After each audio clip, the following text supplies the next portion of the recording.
Hello, my name is Kudirat Adidamula Oliboyo, known to you as Oti Kudi. I am your child's advocate. You might not like me, but let me help your child attain a proper and better parenting. On today's video, we'll be talking about how to reduce your child's stubbornness. Let me start by telling you a story. It's a live incident. So that actually gave me the inspiration to this video. So I was in a gathering of parents here. So there is a particular parent that brought kids along.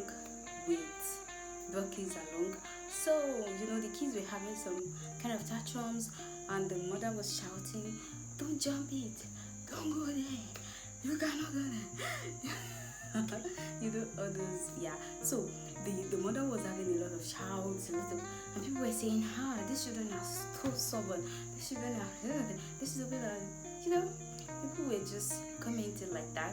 Then another parent shipping that I have kids who are totally very, very gentle. And then the friend of that parent who has kids that are gentle also confirms it that, her kids are so gentle. And she was like, wow, how did you do it? So then another parent was also in the picture.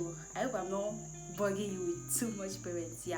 One parent that has stubborn children, one parent that has children at home who are very, very gentle, and then there was another man, a parent also, who said that he doesn't have issue with that because he was able to correct it on time, because he said that he has discovered that what actually used to fuel the children's stubbornness and make them want to just be hyperactive, be up and doing this, be jumping this, and be flying, and be thinking they can climb a very tall height and come down successful without having injuries. So he said what he did is, what he's doing is that he banned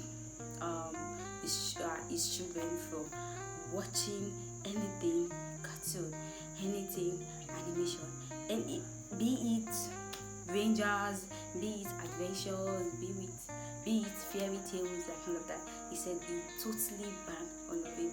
And then the mother who has the silent children said that, oh wow, we don't have a television, we don't have a dish that serves the cartoon, we don't have dish in their house.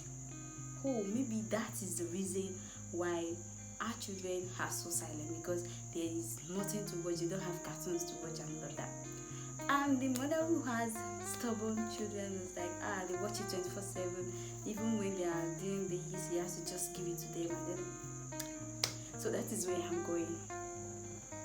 You get your child's stubbornness from what I've learned from that scene, and I'm very sure that you have learned also. See, it is not a mercy, it is not a I say discussion of parents. It is something that was practiced at that point. It was practiced at that point, and then the result, it was just out there immediately. And I was like, wow, look at intentional parent. Like, it was so wonderful. So I said, let me bring it here for you in case you're looking for ways to limit your child's stubbornness. Limit their television time, anything that has to do with all those cartoons. Actually, I reason that in the cartoons there are a lot of things that can flare up children and all of that. Make them want to climb, make them want to fly, make them want to do this and do that, go on missions that are impossible. So one thing that you should do is limit. If you cannot just stop it all at once, or if you can go ahead and do that, but you can just limit it. Then from time to time you limit again until it died down and they are no longer even interested in it anymore. Now, for you to make your child not to be interested in cartoons, you must replace it with something else. Number one option is board games, mind games, and all of that. There are a lot of board games, there are a lot of mind games that children can play with. A lot of toys that children can play with that will help them think, that will give them arithmetic lessons. That, there are some cubes that they can arrange. So you just have to get a toy plug and then find the right plug, the right toy for your child that can serve as something that they can play with for the purpose. Now, another one that you should think of if you want to limit your child's cartoon, what you should replace it with is what's it called? Is physical activities.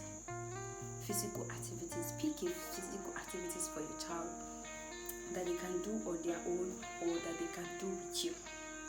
It could be, what comes to my mind right now is football. It could be football maybe on weekends. Yeah, so on weekends that is something that they can do.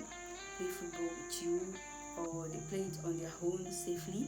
So yeah, football, physical activities, football. There are lots of sports that you can introduce to your child, and then they will start developing passion in it and all of that. Then another one that I would like to recommend is reading of books. Yeah, I am a bookie. Yeah, let your child read a book. Like, it is not going to harm them. Build a library for your child. Like, let them read books. Reading books, I've actually talked about the comparison between watching cartoons and reading adventure books. When they read adventure books, they're reading it. Their mind is thinking along with the author. Their mind is going along with the story. Okay, what's going to happen is they use their brain. They're thinking, and that's something children has. They have that brain. Their brain is 100% charged, so they need to use it. They need to, just be thinking. They need to be alert, and that is how a child can be brainy, when they use their brain regularly.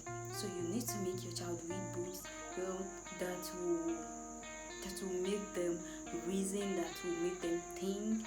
It could be adventure books, it could be those ranger stories, but in a book, because they are not seeing it, so it will limit their display of what they are not saying.